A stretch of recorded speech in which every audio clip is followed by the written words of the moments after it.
Hi guys, today we are here again with our pets, the swans. And Mama Biscuit. Yeah, the swans have come Mama's up. Biscuit. Hi kids, it's Super Nash here, and Mini Super Nash. Mini Super the Nash. Swans. And the swans. And Swan Nash. Swan Nashes and Tiny Super Nash. Here. And we're here to introduce week 3 of our PE unit. So, oh no, they're not going to hurt us.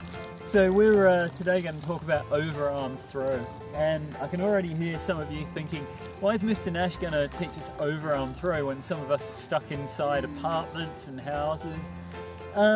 Well, I'm going to teach you the technique. Some of you will already know it, but we're going to go through the technique and then we're going to teach you a fun game to play inside, okay? Or an activity you can do by yourself. So Eve, do you want to demonstrate an overarm throw? Yeah, so when you do an overarm throw, you have to do the opposite leg and hand. Yeah. Aim your hand where you want, aim it. Yeah. And you go get the bones.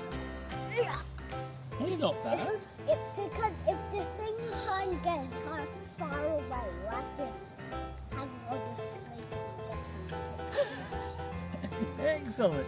Okay, so yeah, he's got that largely right. So your front leg, your leading leg, is the opposite one to your throwing arm. Okay.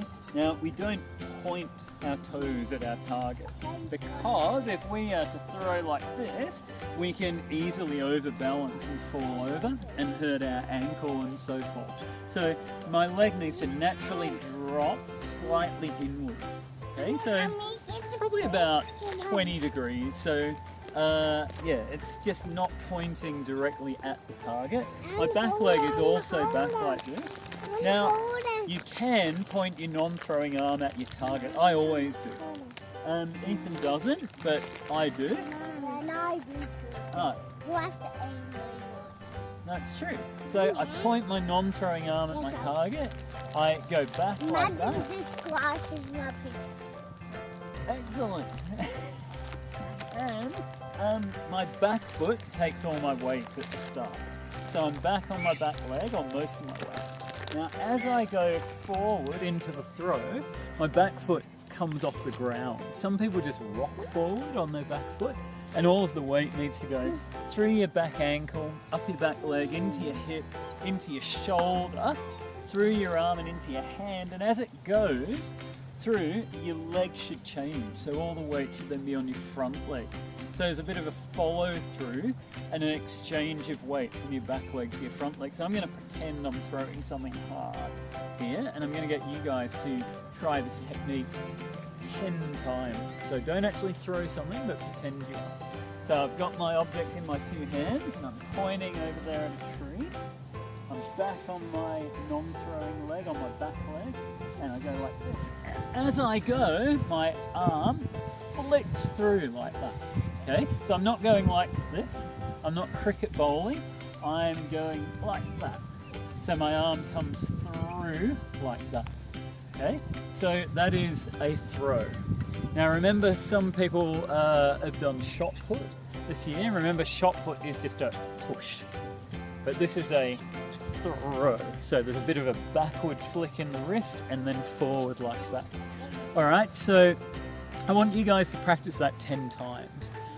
In your living room, wherever it is you are. If you can get outside, practice it with a ball. If you're supervised and your parents or carers can take you somewhere, just remember the safety things at the moment, so we stay the right distance away from people. We don't let people touch our equipment, that kind of thing. But if you can get outside, it's good to do so. It's certainly lifting our mood being out here, and we've had a lovely day. Once you've done that, I'm going to teach you a game called In Your Garden. You can't get them? In Your Garden is a game we play with newspaper. So to play this game, you'll need newspaper. If you don't have newspaper but you've got photocopy paper, you can do that too. The idea is to screw it up into balls. It doesn't have to be tight, just loose balls like that. And make about 20 each. Okay, once you've done that, you need to divide the room into 2. It's fine if you have obstacles like a sofa and things like that, but don't have things you can trip over, and certainly don't have hard things in the room like a coffee table you could bump your head on or anything like that. You just need to make sure your environment's safe. Now the idea with this game is that the game goes for 3 minutes. All of the paper gets put in the middle of the room. Now you're not to run and bump heads, so you've got to run and carefully grab the paper. The idea is over the 3 minutes you must throw your paper into the other person's half of the room. Now you're only allowed to hold a ball of paper for 8 seconds, so you can't hoard it. You can't hold it for the whole game and then just go like that in the last second. You must throw it within 8 seconds, or you've got to drop it into your own half. Okay, now the idea is after 3 minutes, once a timer stops, the person or the team, if you're playing with more than one person, that has the least amount of paper in their half has succeeded in the challenge. So it's been thrown into their garden, okay? Into your garden. So the game is called In Your Garden. And that's the idea, to get rid of the paper as quickly as you can. Now you can't just drop the paper and then pick it up. I think what we'll have to make the rule is for after 8 seconds, if you're still holding it, you've got to just simply drop it into the other person's half so they can then use it. Yeah, the idea is to get rid of the paper, and then with it being soft paper, it shouldn't knock anything over, so you should be able to do your overarm throws in your living room. If you can do it outside and you've got cones and tennis balls, make a big rectangle, divide it in half.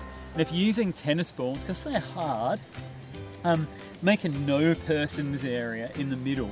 So no one can throw from there, but you can run in and actually get the balls and take them back to your half to throw them, okay? So no throwing in that zone. And it also makes a buffer zone so no one gets hurt from throwing so close. So yeah, so if you've got more than one person playing on your team, you just, yep, it's the same rule, but you can't throw the balls to each other, you've just got to get rid of them.